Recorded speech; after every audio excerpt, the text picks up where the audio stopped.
যখন সন্তান ছোটাছুটি করা শুরু করলো, দৌড়াদৌড়ি করতে শিখলো, ক্বালা ইয়া বুনাই, ইব্রাহিম আলাইহিস সালাম বলছেন, হে আমার সন্তান, ইন্নী আরা ফিল মানামি আন্নী আযবাহুকা, আমি আমার স্বপ্নে দেখেছি আমি তোমাকে জবাই করছি। এই কথাটা কিন্তু তিনি গিয়েই তাকে বলেন নাই।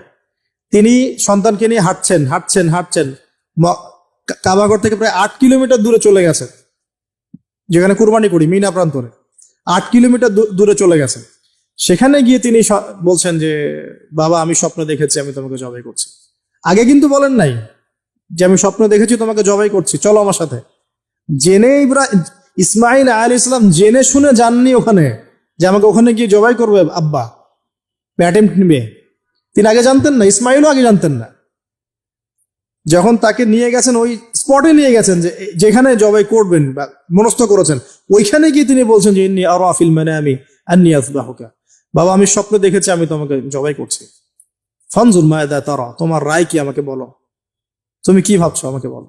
যে বলছে যে ইয়া আবাতি, হে আমার আব্বা, ইফআল মা তুমার, আপনি করেন, আপনাকে যে আদেশ করেছে আল্লাহ পাক আপনি সেটাই করেন। সাতাজিদুনি ইনশাআল্লাহু মিনাস সাবিরিন, ইনশাআল্লাহ আপনি আমাকে ধৈর্যশীল পাবেন। একটা ছেলে আমাকে দেখেন এই জেনারেশনের, একটা ছেলে যে এইভাবে আল্লাহর জন্য জীবন দেওয়ার জন্য প্রস্তুত আছে। দেওয়ার দরকার নেই জীবন, আল্লাহর জন্য জাস্ট 5 ওয়াক্ত নামাজটা পড়ো।